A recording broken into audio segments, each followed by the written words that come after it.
आता निळकंठ गार्डन सोसायटीच्या तिसऱ्या मजल्यावर चौथ्या मजल्यावर सी विंग मध्ये आग लागल्याची घटना घडली आणि कळताच आम्ही सगळेजण या ठिकाणी उपस्थित झालेलो आहे.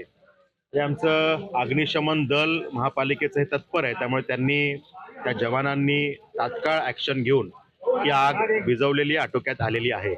त्यामुळे यामध्ये कुठल्याही प्रकारची जीवितहानी तर नाहीच, जे सुदैव आहे, पण कोणी जखमी घडल्याची ही घटना नाहीये आणि त्यामुळे सगळं अंडर कंट्रोल आहे.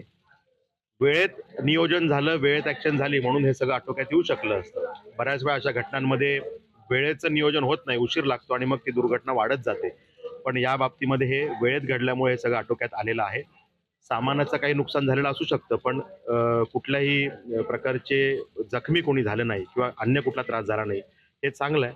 पण हे कशामुळे घडलं ह्याची खरं चौकशी करायला पाहिजे. पोलीस डिपार्टमेंटची मंडळी आलेली आहेत, त्यांच्याशी आम्ही बोलतोय.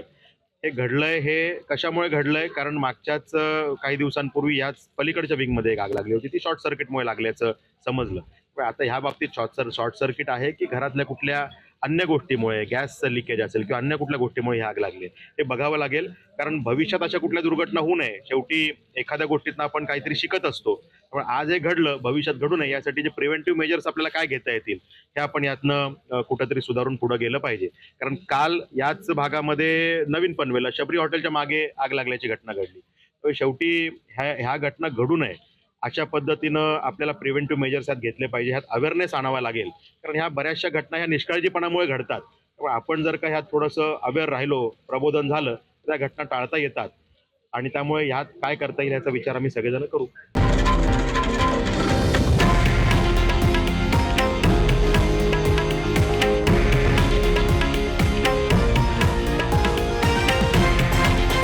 हे आहे देशातील नंबर 1 न्यूज नेटवर्क आणि आपण पाहत आहात TV9 मराठी, एकमेव.